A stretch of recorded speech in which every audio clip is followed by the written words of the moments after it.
belligérantes soudanaises demain à Addis Abeba.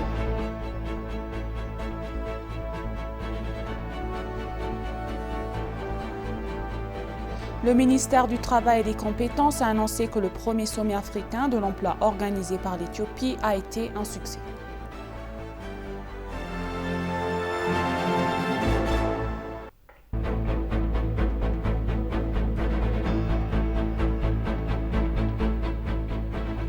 Bienvenue chers téléspectateurs, c'est Moïda Galamo avec le journal du lundi 10 juillet 2023.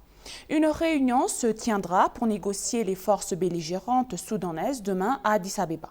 En conséquence, divers dirigeants sont entrés à Addis Abeba et on se rappellera que l'autorité de développement de l'Afrique de l'Est, IGAD, a désigné 4 pays pour résoudre la crise soudanaise lors du 14e sommet tenu à Djibouti. L'Éthiopie, le Kenya, Djibouti et le Soudan du Sud sont les pays désignés par l'IGAD et l'Éthiopie est choisie comme pays hôte. Le président kenyan William Ruto et le ministre djiboutien des Affaires étrangères et de la coopération internationale Mohamed Ali Youssef sont arrivés à Addis Abeba pour participer à la discussion. Le président kenyan William Ruto a été accueilli à son arrivée à l'aéroport international Bolé d'Addis Abeba. Au même moment, le ministre djiboutien des Affaires étrangères et de la coopération internationale, Mohamed Ali Youssouf, est arrivé à Addis Abeba et le ministre d'État aux Affaires étrangères, l'ambassadrice Burtukana Yano, l'a accueilli.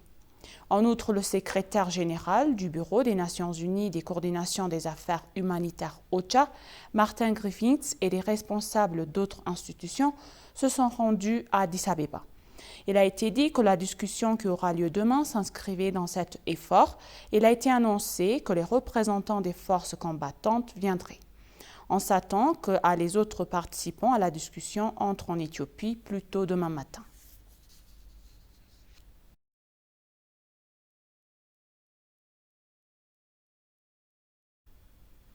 Le ministre d'État éthiopien aux Affaires étrangères, l'ambassadeur Meskanou Arga, a rencontré respectivement le vice-ministre de l'économie et président de l'agence de développement des parties des petites moyennes entreprises d'Azerbaïdjan, Sahib Mamadov et Orkan Mamadov.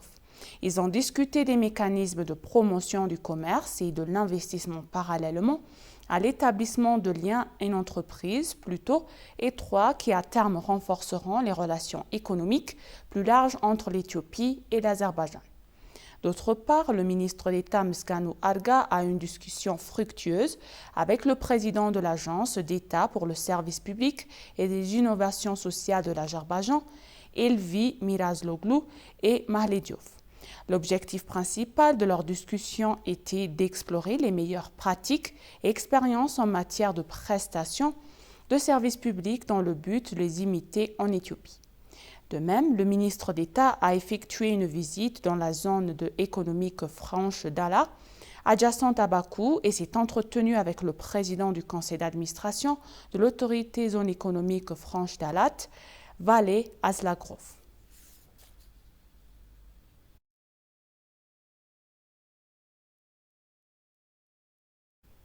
L'Union internationale des télécommunications a déclaré que les problèmes de fracture numérique peuvent être résolus en réunissant de multiples acteurs gouvernementaux et privés des télécommunications ainsi que des partenaires. S'adressant à ETV, le secrétaire général de l'Union internationale des télécommunications, Bogdan Martin, a réitéré cela. L'UT est ravi de travailler en collaboration avec les parties prenantes du gouvernement éthiopien dans le développement des infrastructures. Approché par ETV, le secrétaire général de l'Union internationale des télécommunications, Bogdan Martin, a répété que l'UIT est ravi d'avoir travaillé en collaboration avec le gouvernement éthiopien ainsi qu'avec d'autres parties prenantes dans le développement des infrastructures. Le secrétaire général a en outre noté que les problèmes de fracture numérique peuvent être résolus en réunissant les parties prenantes et les partenaires. Le secrétaire général appelle également toutes les parties prenantes à joindre l'UIT dans l'engagement important de connecter ceux qui ne sont pas connectés.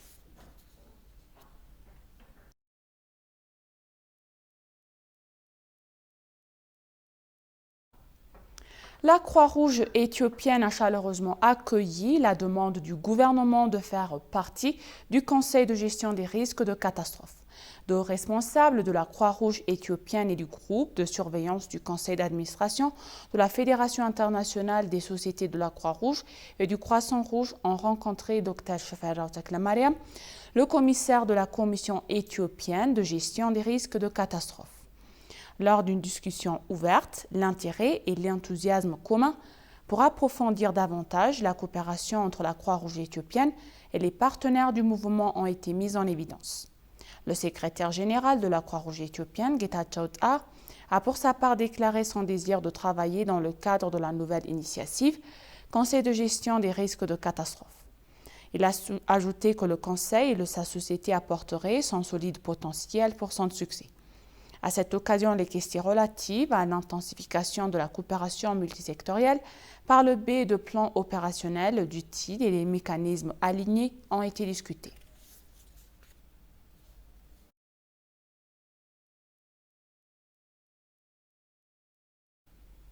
L'ancien Premier ministre éthiopien Haile Mariam Desalegn a déclaré que le gouvernement éthiopien devrait renforcer le plaidoyer et la diplomatie pour étendre l'initiative exemplaire et l'héritage vert aux pays africains. Dans le cadre de son initiative Green Legacy, l'Éthiopie a planté des milliards de plantes d'arbres et a en partagé certains avec les pays voisins dans le but de lutter ensemble contre les impacts sans frontières du changement climatique. Bien que l'initiative ait été admirée par les pays et les institutions régionales, le soutien pour étendre la bonne expérience semble limité sur le continent. Selon lui, l'Éthiopie est le premier pays d'Afrique à avoir élaboré une croissance verte, résistante au climat qui comprend des activités forestières et des bassins versants. Le pays a entrepris des programmes de plantation de semis d'arbres et des systèmes de gestion intégrés des bassins versants pour protéger l'environnement des impacts du changement climatique.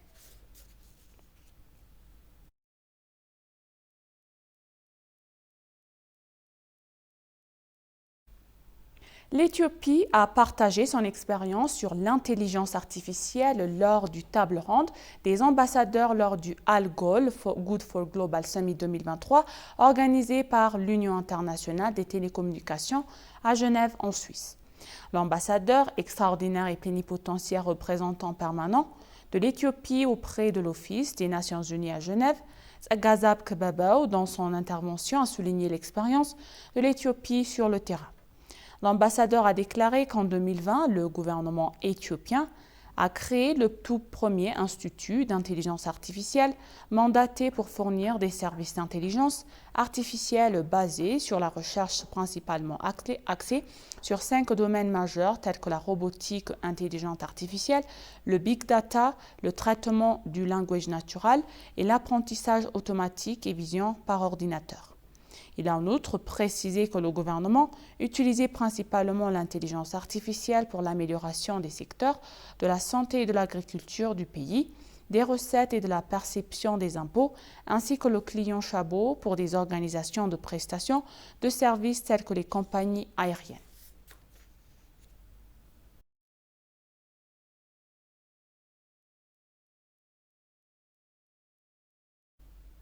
Akshay J Oil, une société indienne spécialisée dans la production d'huile d'avocat dans le parc industriel de Jemma, construit une usine d'un montant de 17 millions de dollars pour produire du compost solide et liquide à partir de déchets, selon le directeur du parc industriel.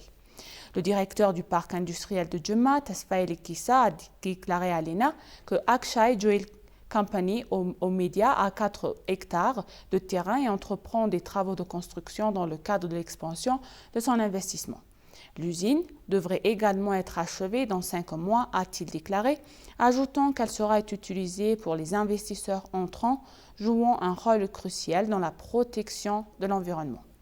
Le parc compte 9 hangars et 2 d'entre eux sont occupés par des investisseurs, a-t-il été indiqué, appelant que d'autres investisseurs à venir investir dans le parc industriel, notamment pour transformer le café, le miel, les produits du bois, les emballages, entre autres.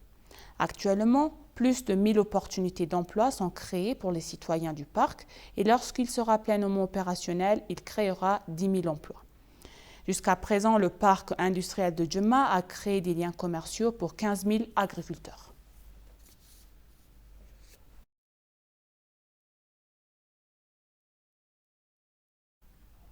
Et pour conclure le journal, le ministère du Travail et des Compétences a annoncé que le premier sommet africain de l'emploi organisé par l'Éthiopie a été un succès. Le ministre de l'Emploi et des Compétences, Moufariyat Kamil, le vice-président de la Commission de l'Union africaine, Sanza Bagan, le PDG du groupe africain du commerce électronique, Mouloulam Seyoum, ont fait une déclaration concernant la conclusion de la conférence. Le vice-président de la Commission, de son allocution, a mentionné qu'il était historique que la conférence a eu lieu le jour de l'unité africaine. Il a déclaré que la conférence était parvenue à un consensus sur le fait que l'Union africaine devrait prêter attention à un partenariat, à une forte culture de travail et à l'unité continentale au profit des peuples du continent. Il a déclaré que pour construire une Afrique durable, pacifique et prospère, les jeunes et les femmes devraient bénéficier de l'entrepreneuriat. La ministre du Travail et des Compétences, Moufariyat Kamil, a indiqué que la conférence africaine du travail s'est conclue avec succès. Elle a mentionné qu'il y a eu de nombreuses discussions lors de la conférence où des expériences ont été partagées, des solutions ont été suggérées pour la création d'entreprises et il a été souligné que les ressources financières du secteur devraient être utilisées correctement.